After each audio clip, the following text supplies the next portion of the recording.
আসসালামু আলাইকুম everyone, welcome back to my channel জান্নাত কুকিং রেসিপি থেকে সবাইকে স্বাগতম।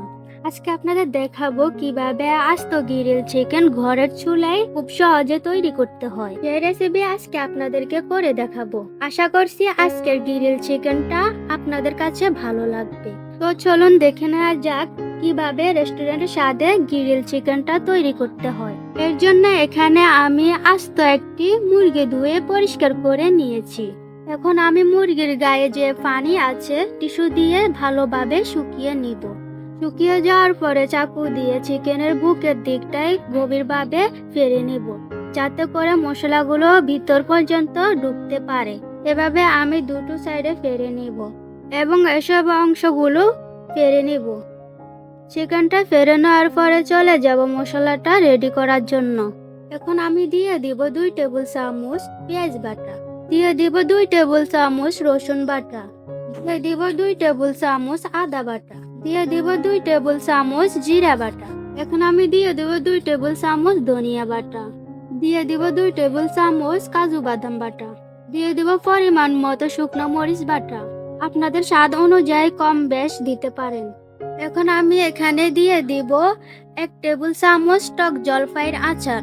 আপনারা চাইলে অন্য আচার দিতে পারেন। দিয়ে দিব 2 টেবিল চামচ গরম মশলা। আপনারা চাইলে এটার বদল কাবাব মশলা দিতে পারেন। এখন আমি দিয়ে দিব 3 টেবিল চামচ টমেটোর সস, দিয়ে দিব 4 টেবিল চামচ সয়া সস। এখন দিয়ে দিব 3 টেবিল চামচ লেবুর রস, দিয়ে দিব 4 টেবিল চামচ টক দই। এখন দিয়ে দিব 1.5 টেবিল চামচ লবণ। লবণের মাত্রাটা খেয়াল করে দিবেন, সয়া সসে কিন্তু লবণ থাকে। তো এখন আমি 2 টেবিল চামচ চিনি দিয়ে দিব, দিয়ে দিব 1.5 টেবিল চামচ মরিচের গুঁড়া। তো এখন আমি 1 কাপ পরিমাণ সরিষার তেল দিয়ে দিব। তো এখন আমার সবগুলো উপকরণ দেওয়া শেষ। এখন আমি মশলাগুলো মিক্স করে নিব। মিক্স হয়ে গেলে রেডি করা চিকেনের ভিতরে বাইরে ভালোভাবে হাত দিয়ে মশলাগুলো লাগিয়ে নিতে হবে। এখন আমি মশলাগুলো চিকেনের গায়ে ভালোভাবে ভিতরে বাইরে লাগিয়ে দিব। প্রিয় দেশের এবং প্রবাসী ভাই ও বোনেরা, আমি আপনাদের সাপোর্টে আরো এগিয়ে যেতে চাই। আপনাদের সাপোর্টে আমি আরো নতুন নতুন রেসিপি ভিডিও বানাতে উৎসাহ পাবো। তাই আমার ভিডিওতে লাইক কমেন্ট করে আমাদের পাশে থাকবেন। মশলা মাখানো হয়ে গেলে এখন আমি পা দুটোকে সুতা দিয়ে বেঁধে দিব। এভাবে মশলা সহ চিকেনটাকে 2 থেকে 3 ঘন্টা ম্যারিনেট করে রাখবেন। আপনাদের হাতে যদি একবারে সময় না থাকে 1 ঘন্টার মতো ম্যারিনেট করে রাখবেন। ম্যারিনেট হয়ে গেলে চিকেনের গায়ে আবারও মশলাগুলো লাগিয়ে দিব। মশলা লাগানো হয়ে গেলে চুলায় একটি প্যান বসিয়ে নিব। তো এখন আমি দিয়ে দিব 1 কাপ পরিমাণ সরিষার তেল। আপনারা চেষ্টা করবেন সরিষার তেলটা ব্যবহার করার জন্য। সরিষার তেল ব্যবহার করলে ফ্লেভারটা ভালো আসে।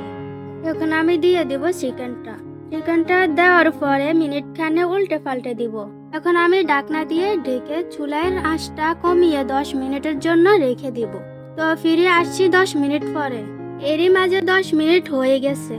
10 মিনিট পরে চিকেনটাকে উল্টে পাল্টে দিব। এরপর আবারও ঢাকনা দিয়ে ঢেকে রেখে দিব। 10 মিনিট পর ঢাকনা উঠিয়ে উল্টে পাল্টে দিব।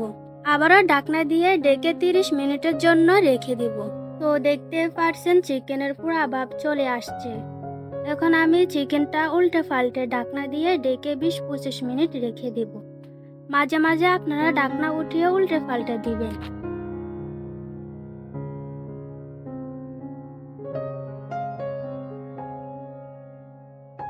20-25 মিনিট পরে ঢাকনা উঠিয়ে চিকেনের মাঝখানে একটা শলা ঢুকিয়ে দেখবো হয়েছে কিনা।